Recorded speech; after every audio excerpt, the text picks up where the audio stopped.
A very good morning to dear students. Welcome to the next lecture. I hope you all are safe and healthy. Now today's lecture topic is ideally.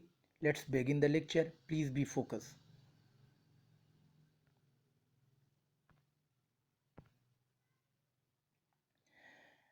Today's topic is ideally, and what is ideally? Ideally is a graphical user interface for doing Python development and is a standard and free part of Python system.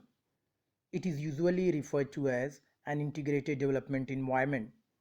One can write the Python code or script using the ideally, which is like an editor.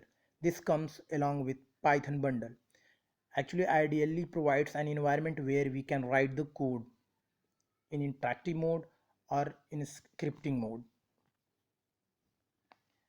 The only thing to do is that we have to launch the ideally program. While the Python shell allows the user to work in interactive mode, the ideally allows to write the code and save it with .py extension. For example, my prog.py. The .py is the extension through that we can recognize the Python file. This file is known as Python script, a scripting file.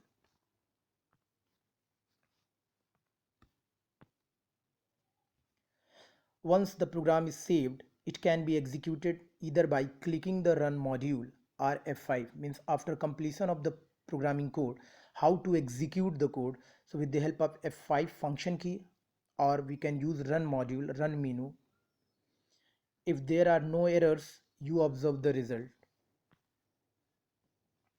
The screenshot for ideally will be as shown below.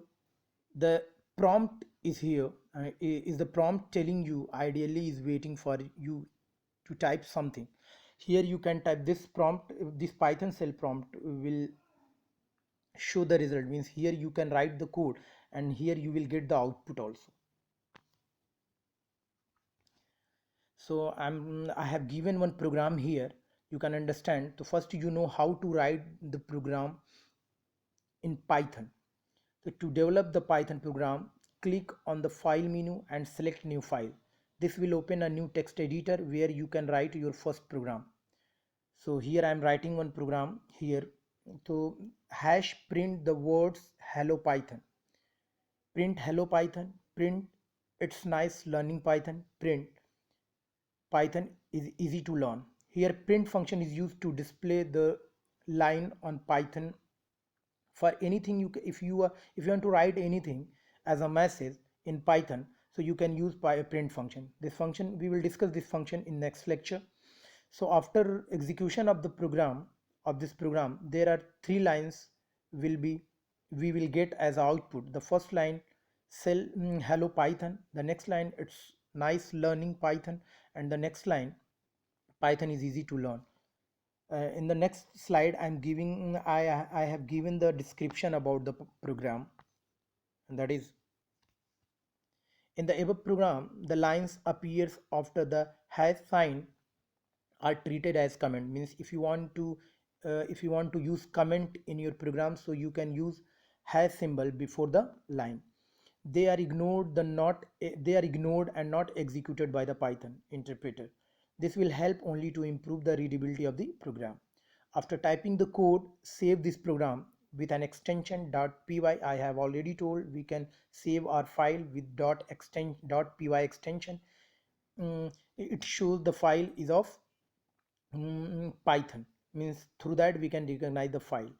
For example, the first program .py. So here is py is the extension of Python and first program is the file name. Now press either F5 and click on run module. After execution, you find the output as hello. The first line will display hello Python. Second line, it's nice learning Python. The third line, Python is easy to learn. Now I have finished I have ended this lecture here, and we will discuss the next topic, and the topic will be print function in the next lecture. Thank you. Stay home, don't go anywhere, just focus on your study. Thank you.